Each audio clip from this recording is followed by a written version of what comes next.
Hi everyone, I'm McCarty. I run a company called Unum ID.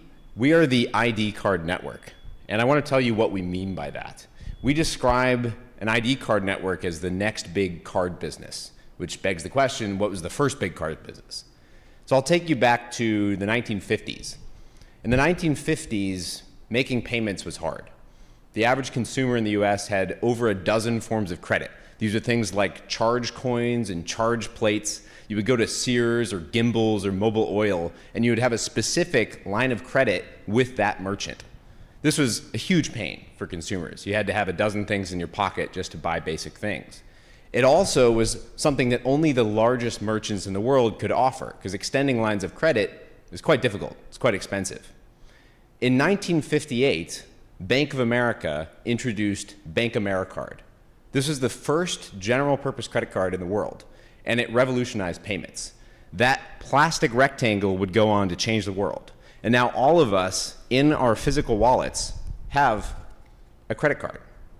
Bank AmeriCard grew into Visa, and their main competitor, MasterCharge, became MasterCard. And now these are two extremely successful, extremely defensible networks, some of the most successful organizations in the world. Now, the history of an organization like Visa is fascinating because it reflects some of the decentralization goals that we're talking about today. The founder of Visa, Dee Hock, structured the organization based on the US federal system. It was member-owned by the banks themselves. There were checks and balances so that banks in one part of the country couldn't dominate banks in the other part of the country.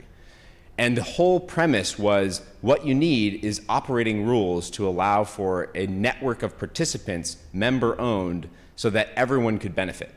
And the upshot is that myself and all of you, as consumers with credit cards, need to know absolutely nothing about how they work. It is literally a plastic rectangle, and it just works. What we do is the same thing for identity, but it's not a plastic card, it's on my phone. I have a digital ID card. It looks just like this. All I have to do is open a website, do a biometric, and I have my card.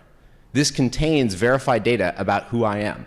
It's web-based, there's no installation required whatsoever.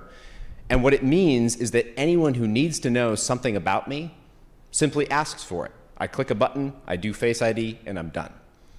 This allows for a network of participants. If you hear the jargon today of issuers and verifiers and so on, that's exactly what we do, analogous to a credit card network. There's issuers of digital ID cards, and then there's companies that accept those.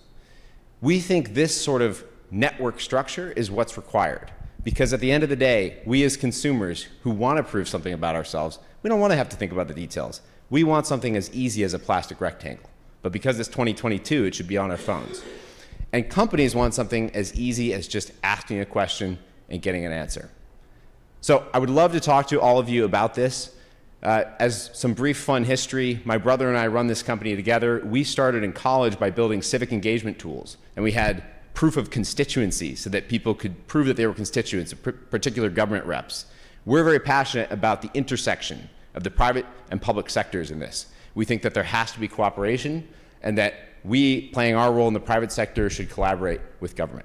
So we'd love to talk to all of you about this. Thank you so much.